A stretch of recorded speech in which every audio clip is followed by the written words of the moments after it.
Hello friends, welcome to ABC matric. मैं हूं पिंटू सिंह।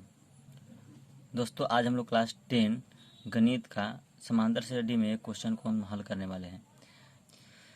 इस क्वेश्चन का दोस्तों किसी ने हमें डिमांड किया है कि सर इस क्वेश्चन का प्लीज़ हल करके हमें दीजिए, तो इसलिए हम ये जो क्वेश्चन है उसको हम हल कर रहे हैं और वीडियो के माध्यम से आप सबको बता रहे हैं, ताकि इस प्रकार के क्वेश्चन आपके सामने भी आए तो आप उसका हल आसानी से कर सकें।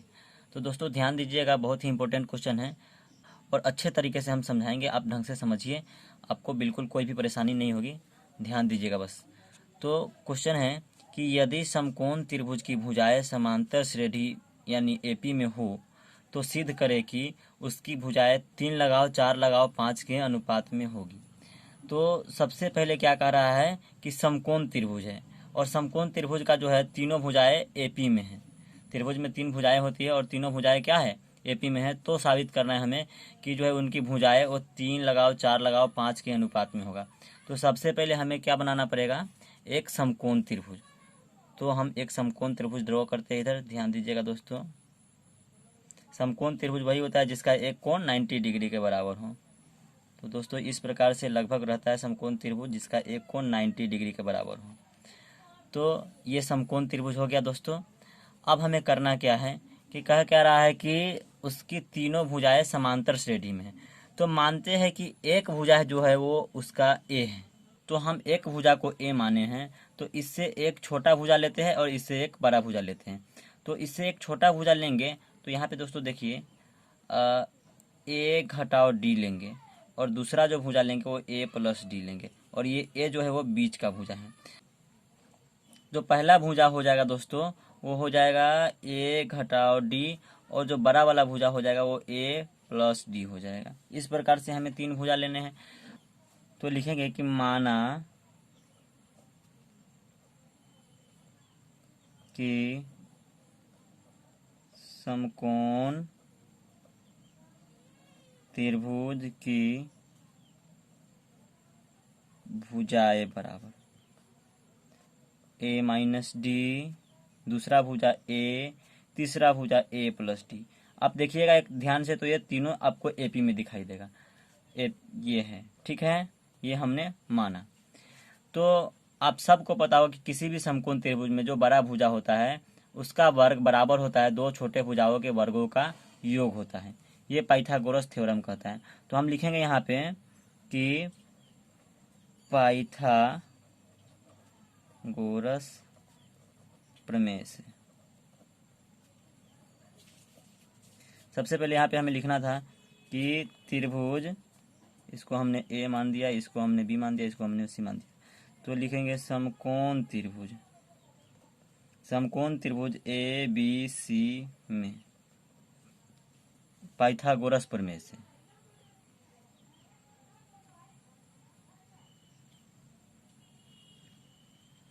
क्या हो जाएगा। पाइथागोरस प्रमेय से बड़े भुजा का वर्ग बराबर शेष दो छोटे भुजाओं के वर्गों का योग। तो बड़ा भुजा जो है वो AC है, तो हो जाएगा AC का स्क्वायर बराबर AB का स्क्वायर प्लस BC का स्क्वायर। यानी AC जो है वो आपको A प्लस डी है, तो हम लिखेंगे A प्लस डी का स्क्वायर बराबर AB जो है वो आपको A माइनस डी है, तो A माइनस डी का होल स्क्वायर लिखेंगे। और उसके बाद जो है BC वो आपको A है, तो प्लस A का स्क्वायर लिखेंगे। अब यहाँ पे देखो दोस्तों, A प्लस बी का होल स्क्वायर वाला फॉर्मूला लगाएंगे तो क्या हो जाएगा, A square plus D square plus 2AD बराबर यहाँ पे A माइनस बी का होल स्क्वायर वाला फॉर्मूला लगाएंगे तो हो जाएगा, सॉरी यहाँ पे स्मॉल a हो जाएगा, क्योंकि यहाँ पे हम भी लिखे हैं स्मॉल a, तो स्मॉल a। तो यहाँ पे हो जाएगा A square plus D square minus 2AD, क्योंकि यहाँ पे माइनस लगा है तो माइनस वाला फॉर्मूला लगाएंगे और प्लस A स्क्वायर हो जाएगा। अब देखो दोस्तों, यहाँ पे भी A स्क्वायर प्लस में, बराबर के इस तरफ भी A स्क्वायर प्लस में, तो बराबर के इस तरफ लाएंगे फिर भी नेगेटिव होकर के 0 ही हो जाएगा। इससे अच्छा है कि हम यहीं पे इसको काट देते हैं। अब डी स्क्वायर देखो दोस्तों, यहाँ पे भी प्लस में है और यहाँ पे भी प्लस में, तो डी स्क्वायर से डी स्क्वायर कट जाएगा। तो आपको यहाँ पे रह क्या गया कि 2AD बराबर यहाँ पे माइनस में 2AD और प्लस A² रह गया। अब क्या करते हैं, 2AD को बराबर कैसे ट्रांसफर कर लेते हैं। पहले समीकरण को सीधा कर करके तो लिखेंगे A² बराबर ये 2AD है प्लस में, और ये नेगेटिव में बराबर कैसे इसको हम ट्रांसफर करेंगे तो ये भी प्लस में हो जाएगा 2AD। इस प्रकार से A² बराबर जो हमें प्राप्त होगा वो हो जाएगा 4AD। यानी यहाँ पे हमें जो प्राप्त हुआ A² बराबर वो 4AD प्राप्त हुआ।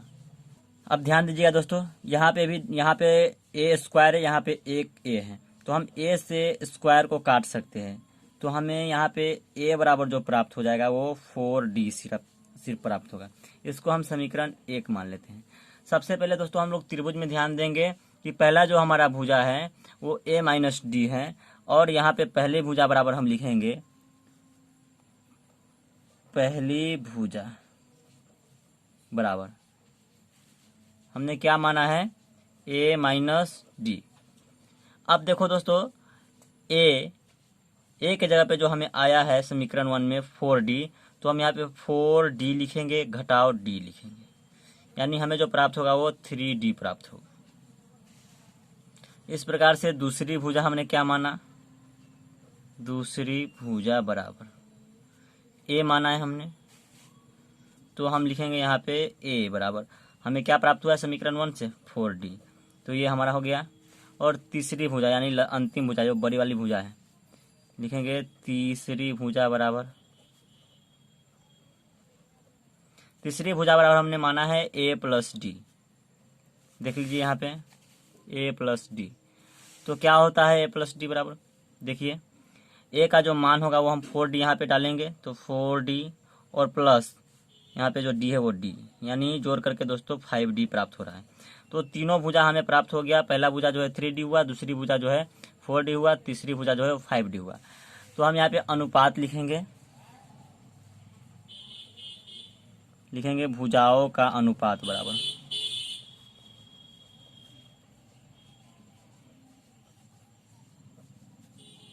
क्या हो जाएगा, पहली भुजा 3D बट्टे 4D, दूसरी भुजा और बट्टे तीसरी भुजा 5D। अब D से D कट जाएगा दोस्तों, तो हो जाएगा 3/4/5, यानी 3 लगाओ 4 लगाओ 5। दोस्तों यही हमें साबित करना था। क्वेश्चन के अंदर यही लिखा हुआ था कि यदि किसी समकोण त्रिभुज की भुजाएं समांतर श्रेणी यानी AP में हो तो सिद्ध करे कि उसकी भुजाएं 3 लगाओ 4 लगाओ 5 के अनुपात में होगी। तो दोस्तों अभी हमने सबसे पहले यहाँ पे माना कि समकोण त्रिभुज की 3 भुजाएं हैं, जो पहली भुजा है A-D, दूसरी भुजा A है और तीसरी भुजा A+D है। ये तीनों के तीनों आप चेक कीजिएगा तो समांतर श्रेणी में ही प्राप्त होंगे, और ये हमने यहाँ पे त्रिभुज में सबको अलग अलग रखा। अब यहाँ पे हमने लिखा कि समकोण त्रिभुज ABC में, किसी भी समकोण त्रिभुज में पाइथागोरस प्रमेय क्या कहता है कि बड़ी भुजा जो है वो उसका वर्ग जो है वो छोटी भुजाओं के दो छोटी भुजाओं के वर्गों के योग के बराबर होगा। तो वही हमने यहाँ पे लिखा, यानी बड़ी भुजा का वर्ग बराबर छोटी भुजाओं के वर्गों का योग। अब हमने यहाँ से मान डाला इस सब में, तो हमें ये प्राप्त हो गया। लास्टली A बराबर हमें 4D प्राप्त हुआ, इसको हमने समीकरण 1 माना।